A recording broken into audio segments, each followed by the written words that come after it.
reject you, but everybody's absorbing views.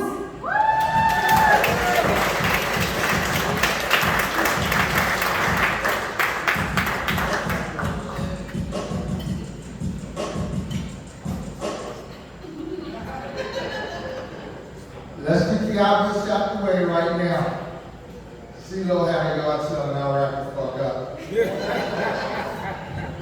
you can see, I'm a stylish dude, been the best dressed since kindergarten. True. The other day I was walking down the street, this lady saw me and she said, I want you to be my sugar daddy. I said, sugar daddy, baby, I got diabetes.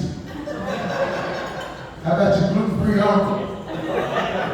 Your keto diet cousin? Your paleo pop. Anybody ever done that paleo diet? Take that guy off? You know, show me a healthy Neanderthal walking around and then I'll consider it. That's all I'm just saying. Went to the doctor every other day, had my full checkup, everything from head to toe. Believe me, that passenger was a bitch, but I got it done. I'm pre-diabetic, that's what the doctor said. I was pre-diabetic. When the doctor told me, I was like, is everybody pre-diabetic? What the hell does that mean? You know? He said, no, you gotta change your eating habits. You gotta start putting more red, yellow, and green foods on your plate. And I'm addicted to Skittles. I don't understand. My doctor, he didn't have a good bedside manner. He just came in and goes, you need to drop 60 pounds. The only problem with that is he's fat.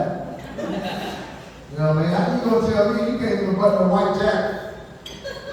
Didn't understand that. Didn't understand that. I am originally from Kentucky. Yeah, it's hard to believe they got black people there.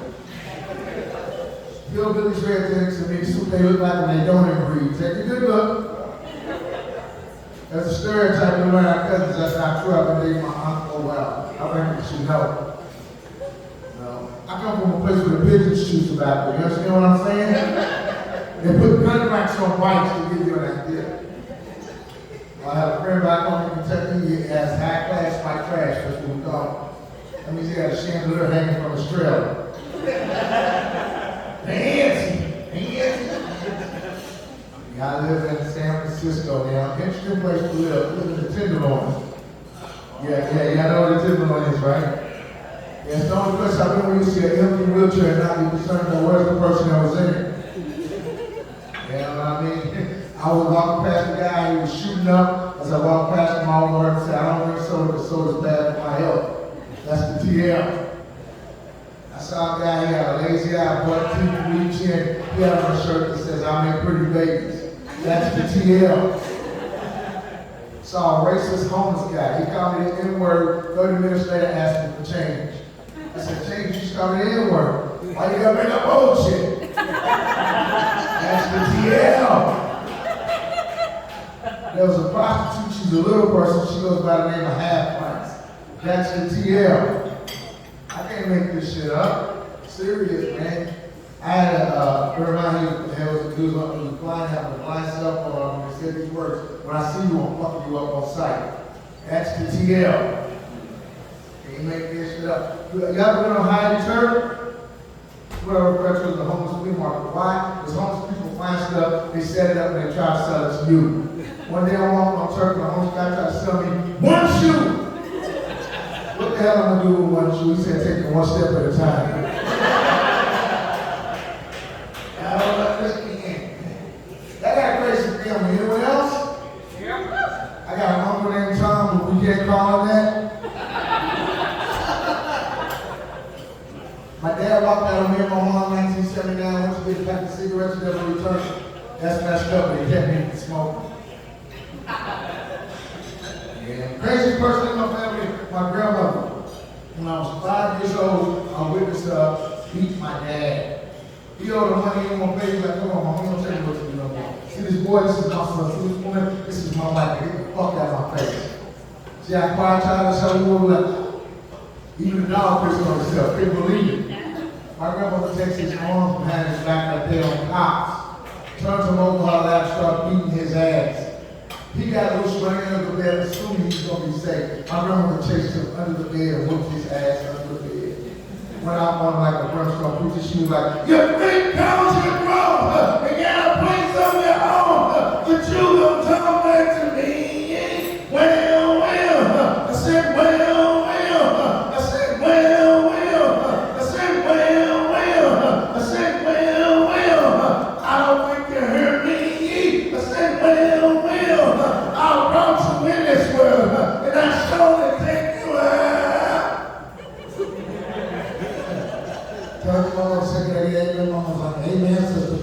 preach on. They just came over here on the gospel part. It's like, beat his ass, beat his ass.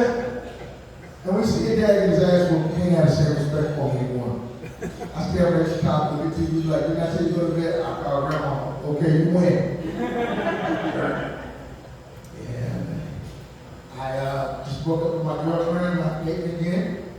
But I was there the other night, she said, don't treat me like a date, treat me like you would treat your mom. So I ain't gonna call her for 6 months. I don't know one thing when you're in a relationship. It's never about you, it's about you and her. You're not hanging out at the club, we're hanging out at the club. You're not hanging out with that girl, we're hanging out with that girl. You're not sleeping with that girl from the bar, we're sleeping with that girl from the bar. Yeah. Someone laughing, someone thinking, really? Let's do it. I learned one thing also, like, it's 2022, stop using 20 pickup lines to meet women. I see guys, I know that don't happen, but I see a guy still at a club overnight, see this guy talking to stereo, goes on tour with the 20s pickup line. He goes, excuse me, sweetheart, is your mom a thief? And how do you steal the stars out of the sky and put them in your eyes? You can never say that to a black woman, you get the backlash. Is your mom a thief? Is your mom a hoe? Now I'm here, drink, bitch. But I tried that when I was in my 20s. I saw this girl, she was picking an In-N-Out milkshake. Had more curves than Lombard Street. I went up to her, struck up a basic conversation. Hey, how you doing? Where you from? Let's have sex. You know, basic conversation. Her boyfriend comes back from the bathroom. You see how big I am. Ain't nothing about this stuff. He made me look like mini me. He picked me up off the stool, talking what the hell you hollering at my woman? I thought to myself, what would Popeye do in this situation? And what would Popeye do? Eat a can of spinach and whoop ass. Am I correct? I didn't have a can of spinach album, but I did have a pack of Mentos. You started to rush that with a few of Mentos, you could accomplish the world. I had 2 of them. Gave them on that cross. As the paramedics rushed me to the hospital with a pack of Mentos up my ass, I was just glad it wasn't a can of spinach. How many people out here like Mitch McConnell? Good, this is gonna work. I'm from Kentucky, he was from, I think it's time for him to get out of office. Why? Not because of what we all think. You don't have a freaking chin. You can't make decisions that affect America if you don't know how to afford a blanket. At least be able to put a violin under you there. You understand what I'm saying? They always talk about separation of church and state. I like the separation of chin and neck. That's how I like my politicians. That's what I like, that's what I like. So Halloween is when it's already happening now. I got one rule: if you come trick-or-treating in my house, you can't be taller than a raccoon. I don't want no fucking adults that trick-or-treating in my house. Stop that. You're not getting in. That's not happening. Here's what thought across my mind. If you think the people in the KKK get a little pissed off when black people dress up as ghosts on Halloween?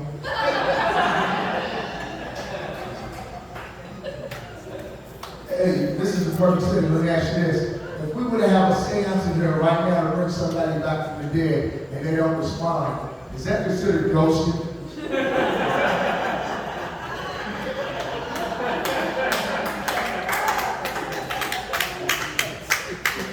Just thoughts that I have. You think Egyptians get caught up in pyramid schemes?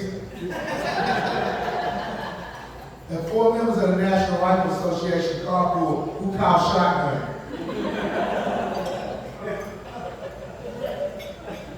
I have all the time in the world. I've been doing it for a while. I had a lot of time before I got into comedy. I used to work at a grocery store. One day I was upstairs cleaning up and my the whole store was on. I saw this lady in the $1 suits I couldn't resist. I got up there and I was like, fat chicken now 6, put those elbows down. Fat chicken now 6, put those elbows down. My boss thought it was funny. Too bad his wife can't take a joke. I used to work at an international hospital. The funny thing about that is I was the only American representing us, and people would ask me the craziest things. They were like, so are you from Africa? I'm like, technically, yeah, but I've been home over 500 years. Why do you refer to yourself as African American? What's Americans ancestors from Africa? No big deal. But this white guy got an argument with you back there. He goes, how do you know you're from Africa? You don't have to prove it. Now, I don't know what tribe I'm from, but chances are, with the skin color, these features, and this hair, I pretty much got y'all over. You know, I don't know. It's crazy. Crazy. And me and this one English kid, me and English get to a lot of shit about words. Like what we call sidewalk, they call baby. What we call sweater, they call jumper. Me and this English, we got it perfect about that. He was like, that's the problem with you bloody Americans, you can't speak proper English. I said, well, had you left in Africa, we wouldn't have this issue, I wouldn't. Yeah, man. Except if I eat motherfucker. I'll leave you on this. I listened to paper recently. They found the original bus that Rosa Parks was on, and they're going to put it in a museum in Detroit where she's from. I think that's so cool, but here's the question I asked. Are they going to put it in the front of the museum,